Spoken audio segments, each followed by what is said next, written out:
Hello students, today we are going to see the timeline of astronomy or astrophysics. The first scientist we are going to see is Aristotle.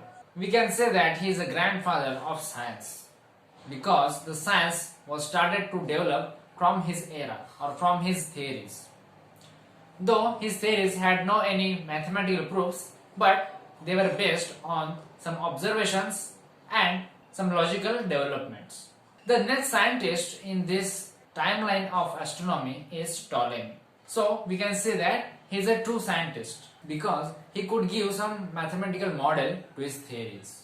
The basic idea of these theories were the universe is a geocentric, that is, all the planets and all the stars are moving around the earth. So according to geocentric model, the earth was at the origin or at the center of all the universe, and all the stars, all the planets are moving around the earth in different orbits, including sun and moon.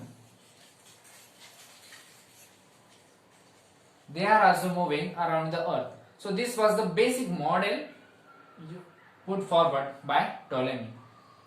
So at that time it was okay to be assumed that sun and moon are moving around the earth because every man at that time could see that. Even today we can see that the sun and the moon rises on east and sets in the west. It was not wrong at that time that we can say that sun and moon was revolving around the earth.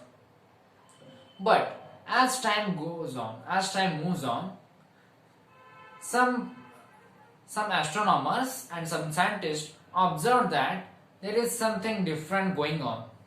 The first scientist to notice this was Nicholas Copernicus. So according to him, the earth and all other planets also are revolving around the sun, not around the earth.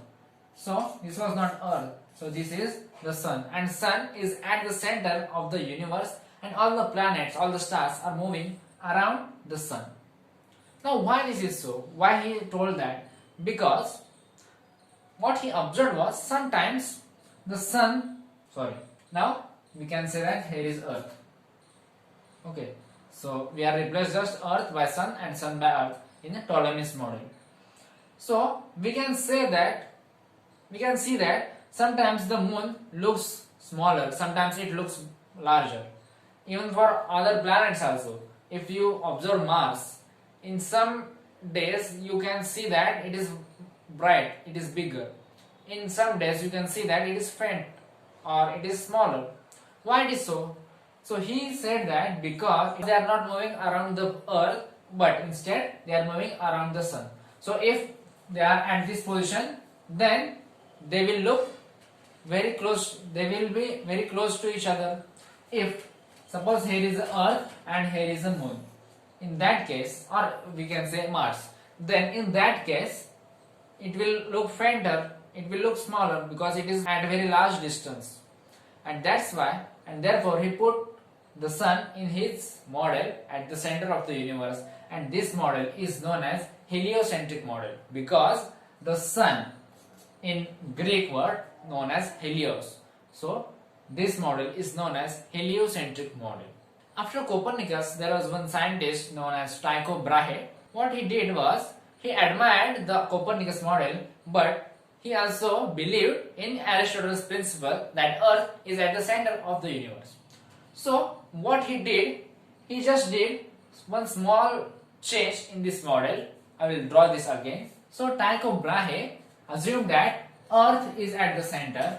So here is the Earth, and the sun is revolving around the earth, right? The sun is revolving around the earth according to Aristotle. This principle was stated by Aristotle and Ptolemy that the earth is at the center of universe. But Copernicus said no, sun is at the universe according to his heliocentric model.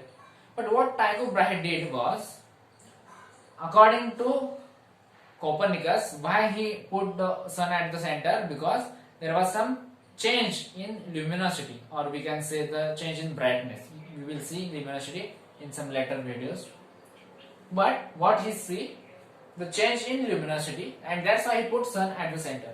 But what Tycho Brahe did was he put the earth at the center of the universe, and he said that earth is at the center of the universe, but only sun and moon are revolving around the earth, and all other planets, all other stars are revolving around the sun. So there will be larger circle like this, and they are moving around the sun at their center.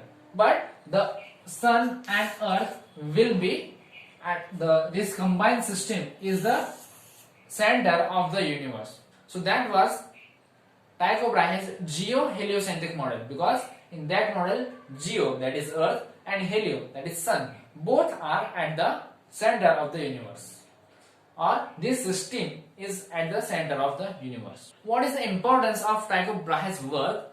Apart from this model, the accuracy of his measurement was very precise, and that's why he is very important scientist in the timeline of astronomy. There was a mathematician named as Johannes Kepler. You might have heard his name in physics because of his 3 laws of planetary motion.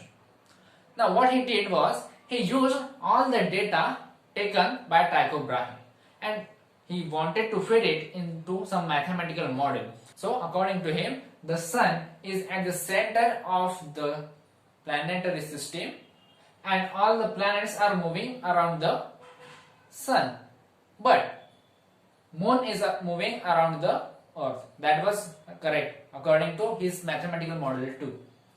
So moon is moving around the earth and moon both are moving around the sun in some elliptic manner. So there are 3 laws of Kepler which we will see in the next video.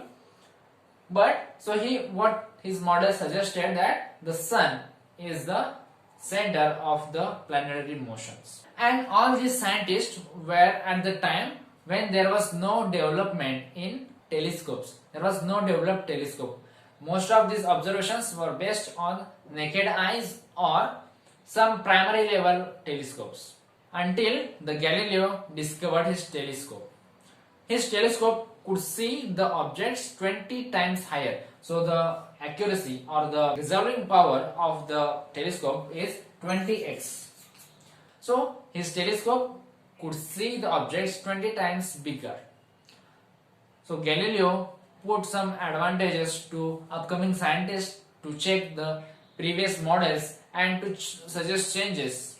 Until Isaac Newton, there was no anything known why these planets are moving around each other, or a star, why they are moving.